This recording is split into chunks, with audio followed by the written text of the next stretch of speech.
Hello, and welcome to A Word of Hope for December 27th, a day in which the Church celebrates the feast of St. John, evangelist and apostle.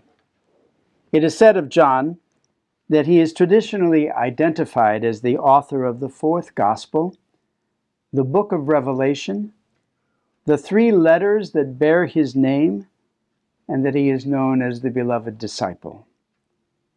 He is believed to have died at Ephesus. The Gospel of John that we have today is very important. A couple of weeks before Easter, I remember preaching on A Word of Hope that we cannot separate the birth of Jesus from his death. That in the weeks preceding Christmas, we actually heard gospel accounts of Jesus and the Pharisees and scribes coming into more and greater conflict that would eventually lead to his passion, his crucifixion, and his death. And that we can't separate his birth from the meaning of that death, which is the means of our salvation.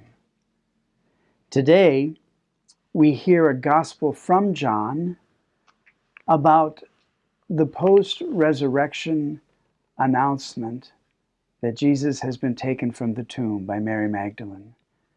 Now she runs to the other disciples and says, "They have taken the Lord." That's what today's gospel is. And you remember the account from the Easter season that Peter and John take running off for the tomb. And of course, John is much younger and he runs much faster. He gets to the tomb sooner, looks in, but doesn't go in out of respect for Peter. Peter gets there and goes inside, and they see the cloths lying in the empty tomb.